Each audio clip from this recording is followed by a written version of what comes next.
Welcome to the Reel Debrief, the show where we dive deep into the world of film production, exploring the genres you love, the projects making waves, and the trends shaping the industry. We're here to give you a 360-degree review for entertainment professionals. So grab your popcorn and get ready for some expert insights. And, well, the occasional bed joke from Talen. It's the Reel Debrief. Now your hosts, Talen and Lisa. Greetings and welcome back, everyone. You're listening to another delightful episode of the show. I'm your host, Talen, and sitting right here is the sharpest critic in the game, Lisa. Flattery won't get you anywhere, Talen, but keep going. I like it. Hello, everyone. You're in for a wild ride today. Indeed, Lisa. Today's episode is all about Sean Baker's latest cinematic masterpiece, Anora. Now, for those of you who aren't familiar with Baker's work, let me tell you, the man doesn't just make films. He crafts these vivid, messy, chaotic tapestries of human life. And Anora? This one is something special. Lisa, care to set the scene for our lovely listeners? Gladly. So, Anora is set in the snow-kissed, gritty streets of New York, mostly focused on a strip club in Manhattan, where our protagonist, Annie, aka Anora, works. She's a force of nature, a stripper with a sharp sense of humor, a solid grasp of reality, and a very, very complicated life. It's a Sean Baker movie, so you already know we're diving deep into the tough, raw corners of life, but Talen, what's the twist that makes Anora stand out among Baker's other films? Oh, the twist is a big one, Lisa. You see, Annie's not just working her shifts, making her tips, and surviving. She ends up in this whirlwind of chaos when she gets involved with a young, ridiculously rich Russian dude, Ivan Zakharov. This guy's a walking mess, but with a lot of money and even more baggage. So Annie goes from the hustle and grind of New York strip clubs to jet-setting to Vegas, getting hitched, and then boom, before you can blink, her life spirals into a kind of madcap matrimonial anarchy. Madcap is the right word. One minute she's in Vegas with Ivan, and the next she's on the run from his charming family who, really don't take kindly to their son marrying a stripper. And let me tell you, this movie goes from screwball comedy to gritty thriller real quick. It's like Preston Sturges meets, I don't know, a Scorsese fever dream? Exactly. Baker is pulling no punches here. You've got a half-hour whirlwind of nose-breaking, furniture-smashing madness, and yet it still feels like there's something deeply, beautifully human at the core. That's Baker's magic. He balances absurd chaos with characters who feel incredibly real. Right, Annie especially. Mikey Madison, who plays her, absolutely kills it. She's one of those characters you root for, even when she's making questionable decisions. Like, girl, run! But at the same time, you get why she's drawn into this mess with Ivan. There's something so human about wanting to believe in love, or at least in a good time, even when all the red flags are flapping in the wind. Oh, definitely. Madison brings this vulnerability and strength to Annie that makes her so compelling. And Baker doesn't shy away from showing us the exhausting reality of Annie's job. Like, sure, she's got that playful swagger at work, but then we cut to the next morning and she's trudging home through the snow, looking dead tired, just trying to recharge for the next shift. It's gritty, it's raw, but it's also honest. Absolutely. That's one of the things I respect about Baker's work. Whether it's Tangerine or the Florida Project, he doesn't glamorize or pity his characters. He shows them as they are.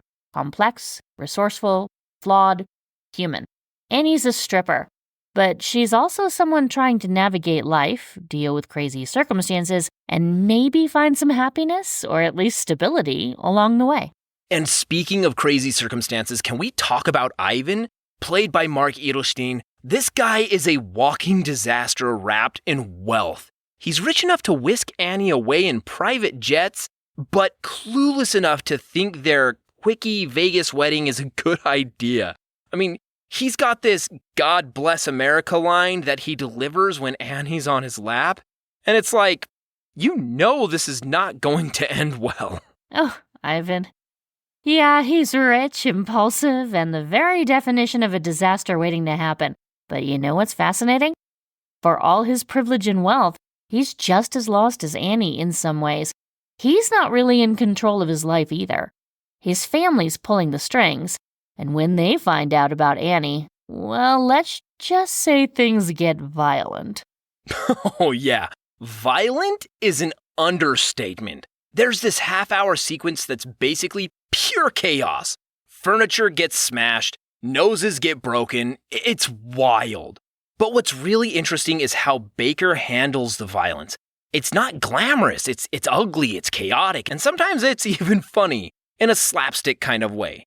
It's like the Three Stooges wandered into a crime thriller. Exactly. The way the fight scenes unfold is both terrifying and hilarious. You're laughing one second because it's so absurd, and then you're wincing the next because it's so brutal. It's a real tightrope act, and Baker pulls it off. There's a reason Cannes jury president Greta Gerwig invoked the likes of Howard Hawks and Ernst Lubitsch when talking about this film. It's got that screwball comedy DNA, but with a dark, modern twist. Yeah, that sequence is wild, but it's also a turning point for Annie. I mean, up until then, you kind of feel like she's just riding this wave of chaos, but in the moment, you realize she's not just a passenger. She's got agency, she's got control, even if it's messy control. And let's not forget her, impressive self-defense skills. She can strip and throw a punch like nobody's business. Right? She's not just some damsel in distress. She's a fighter, literally and figuratively. And that's another thing that sets Anora apart from the typical crime thrillers where sex workers are often depicted as victims. Baker gives Annie the power in her own story, even when the world around her is falling apart.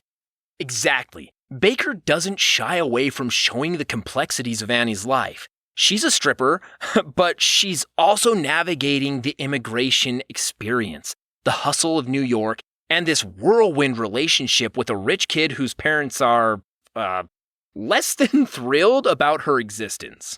Yeah, those parents. Classic, let's fix our son's mess type. They're the kind of people who would hire a trio of bumbling tough guys to, clean things up. And oh man, those tough guys, 2 Armenians and a Russian, are as incompetent as they are dangerous. Oh, 100%. They're trying to strong-arm Annie, but they're so hilariously bad at their job that you can't help but laugh even when the stakes are high. It's like watching a Coen Brothers movie where the criminals are just slightly off their game but still dangerous. Right, and then of course there's Igor, the quiet, calm, oddly soothing presence amidst all the madness. He's not just some brute. He's got this unexpected depth. There's this moment between him and Annie that's almost beautiful. Like, for a brief second, you're thinking, is this guy her knight in shining armor? Oh, totally. Borisov plays Igor with this calm intensity that's so different from the other guys. I mean, it's like, here's this mob enforcer, but he's also got heart. There's a connection between him and Annie that's more than just transactional, and for a moment you think maybe these two can find something real in all this chaos. But of course, this is a Sean Baker movie, so nothing's ever that simple. Annie and Igor's connection doesn't last long, and soon enough, it's back to the grind for both of them. And that's what makes Anora such a fascinating film. It's this wild, chaotic ride. But it's also a deeply human story about survival, resilience, and the complicated choices we make. Exactly. And I think what Baker's really saying with Anora, and with all his films really, is that life is messy, it's chaotic, it's funny, it's brutal, and it doesn't always make sense. But through it all, his characters keep going. They hustle, they fight, they make mistakes, and they try to find moments of connection in a world that's often indifferent to their struggles. And that's what makes Baker's work so relatable. No matter who you are or where you come from, we all know what it's like to try and survive in a chaotic world, right? Exactly. Baker's characters are always hustling, always on the move, whether it's the transgender sex workers in Tangerine or the motel-dwelling families in the Florida Project. These are people living on the fringes of society, but Baker never treats them like objects of pity. He gives them agency, humor, and dignity, even when their situations are dire. And that's what makes Anora such a powerful film. It's not about a stripper's tragedy, it's about her tenacity. And you really feel that in Annie's journey. She's not just some damsel waiting for rescue. She's taking control of her life, even if that means making some questionable decisions along the way. She's in this whirlwind romance with Ivan, but deep down, she knows it's not going to end well. I mean, you can see it in her eyes, the awareness that this is all temporary, that she's playing a game with high stakes, but it's a game she's going to win on her own terms. Oh, totally. And speaking of Ivan, let's not forget how perfectly Mark Adelstein plays him. I mean, this guy is the quintessential rich kid who's never had to face any real consequences in his life. He's reckless, he's naive, and he's utterly clueless about the danger he's putting Annie in. But there's also something kind of sad about him, like he's just as lost as Annie is in some ways. Yeah, he's this weird mix of charm and chaos.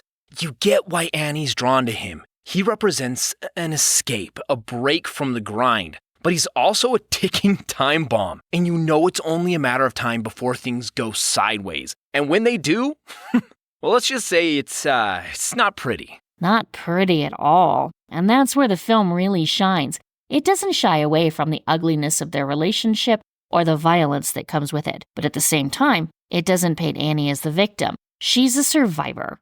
And even when things get rough, she finds a way to keep going. It's a testament to Mikey Madison's performance that you can feel her strength even in her most vulnerable moments. Madison is phenomenal, no question. She brings so much depth to Annie. You can see her toughness, but also her fragility. And that's what makes her such a compelling character. She's not just a stripper, she's a woman trying to carve out a space for herself in a world that's constantly pushing her down. And by the end of the film, you really feel like she's earned her place. Exactly. And that's what makes Anora more than just another crime thriller or screwball comedy. It's a character study about a woman navigating a chaotic world and finding her own way through it. And sure, it's messy, it's violent, and at times it's downright absurd. But that's life, isn't it? That's life indeed. And speaking of absurd, let's not forget the scene-stealing trio of goons who work for Ivan's parents. These guys, Toros, Garnick, and Igor, are the most bumbling, incompetent henchmen you'll ever see. They're supposed to be cleaning up Ivan's mess, but they end up causing more chaos than anyone else. They're hilarious. It's like watching a low-budget version of Ocean's 11, except none of them know what they're doing. But what's great about them is that even though they're comic relief, they're also dangerous. You're laughing at their antics, but you're also cringing because you know they're capable of serious harm. Yeah, exactly. I mean, that's the beauty of Baker's direction. He keeps you on the edge of your seat, never letting you get too comfortable. One minute you're laughing, the next you're gasping, and then you're laughing again. It's this perfect blend of tension and humor that makes Anora such a unique experience. And can we just talk about the cinematography for a second? Drew Daniels, the cinematographer, did an incredible job capturing the grit and beauty of New York in winter. The scenes on the Coney Island boardwalk, with the snow falling and the gray sky overhead, it's haunting. There's something so melancholic about it, but at the same time, it's beautiful. Oh, absolutely. The visual style of the film is stunning. There's this contrast between the cold, bleak cityscape and the neon-lit warmth of the strip club. It's like two different worlds colliding, and Annie is stuck right in the middle, trying to navigate both. And the way Baker and Daniels capture that is just masterful. It's visually striking for sure. And the way the camera moves through the club, almost like it's part of the action, there's this fluidity to it that makes you feel like you're right there with Annie and the other dancers. It's immersive, but not in a flashy, over-the-top way. It's subtle, but it pulls you in. That's Baker's style. He never goes for the obvious or the flashy. He's all about subtlety and realism, even when the situation in his films are anything but realistic. And that's why his films resonate with people. They feel grounded in reality, even when they're dealing with outlandish situations. Exactly. And that's what makes Anora such a standout film. It's this wild, chaotic ride, but at its core, it's a deeply human story about survival, resilience, and finding your own way in a world that doesn't always make sense. Oh, couldn't have said it better myself, Lisa. Anora is a roller coaster, no doubt, but it's the kind of ride you want to stay on even when it's scary, because it's got heart, humor, and more than a little chaos. And honestly, isn't that what the best films are all about? Absolutely. And I think that's why Baker's work continues to resonate with audiences. He's not afraid to show the messy, complicated sides of life, but he does it with such care and empathy for his characters. Even the most flawed, chaotic people in his films are treated with dignity. Exactly, and that's why Anora works so well. It's not just a crime thriller or a screwball comedy.